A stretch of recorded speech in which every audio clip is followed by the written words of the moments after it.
मित्रों, आज हम हिंदी विषय के अंतर्गत व्याकरण का टॉपिक संज्ञा इसे पढ़ेंगे। सबसे पहले तो संज्ञा किसे कहते हैं?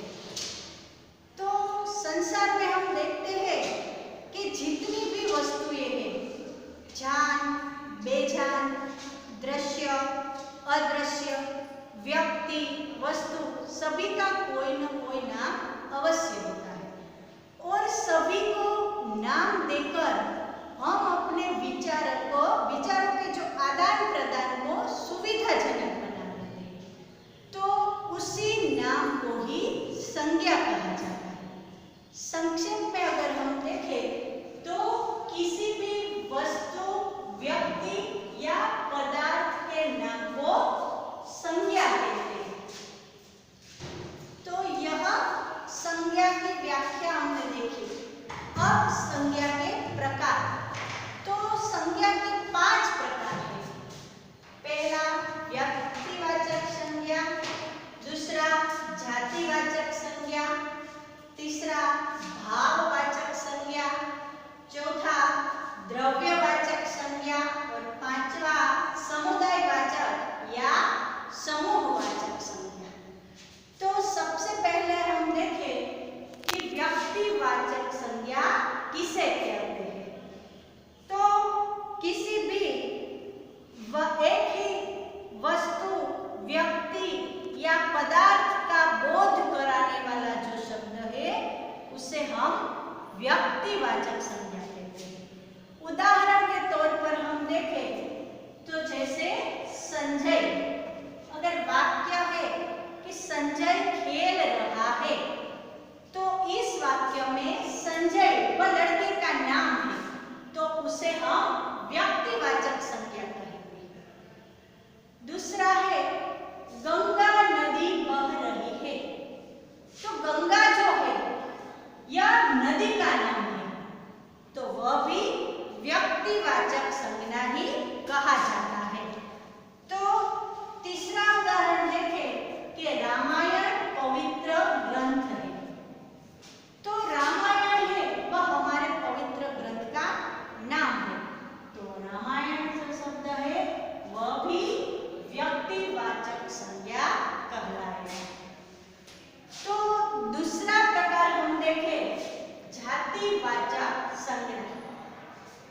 तो जिस संज्ञा से एक ही जाति के संपूर्ण पदार्थ अथवा समूह का बोध होता है, ऐसी संज्ञा को जातिवाचक संज्ञा कहते हैं।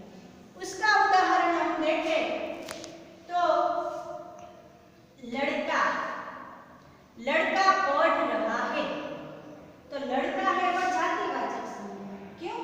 क्योंकि कौन लड़का, लड़के का नाम यहाँ पर नहीं दिया गया है, इसीलिए उसे हम जातिवाचक संज्ञा कहेंगे।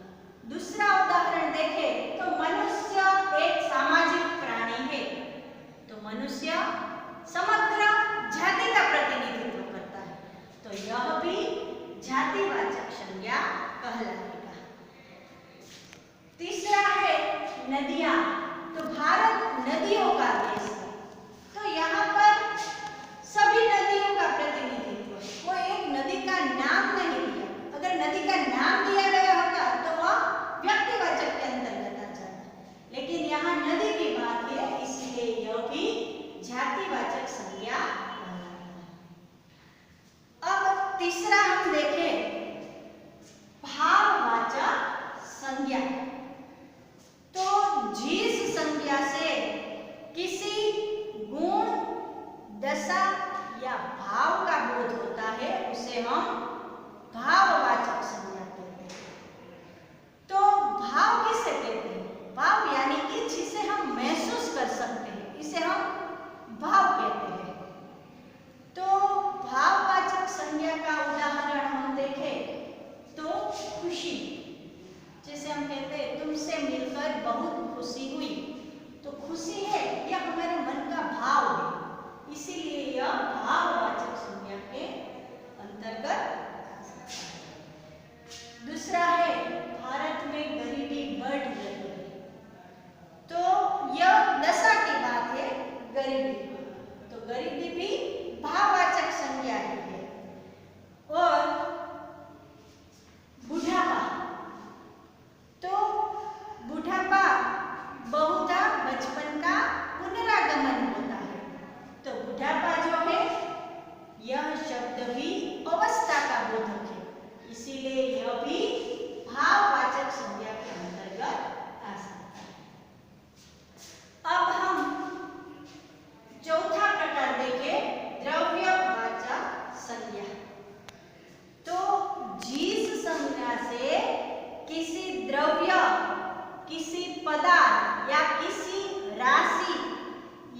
ढेर का बोध होता है उसे हम द्रव्यवाचक संज्ञा कहते हैं। संक्षेप में कहे तो जिसकी गिनती न हो लेकिन जिसको नापा तोला जा सकता है ऐसे पदार्थ को द्रव्यवाचक संज्ञा कहते हैं। जैसे सोना, तो सोना कीमती धातु है तो सोना वह है द्रव्यवाचक संज्ञा। फिर दूध, तो दूध संपूर्ण आहार है तो इस वाक्य में दूध शब्द है वह द्रव्यवाचक संज्ञा के अंतर्गत आएगा।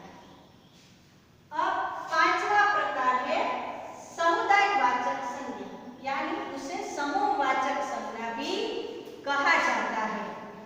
तो जिस संज्ञा से वस्तु अथवा व्यक्ति के समूह का बोध हो इस संज्ञा को समुदायवाचक संज्ञा या समूहवाचक संज्ञा कहा जाता है। इसके भी कई उदाहरण है, जैसे मेला, तो गांव में नदी के किनारे मेला लगा हुआ था तो यहाँ पर मेला शब्द जो है वह समूहवाचक संज्ञा है क्योंकि वह समूह का प्रतिनिधित्व करता है, समूह का बोध कराता है।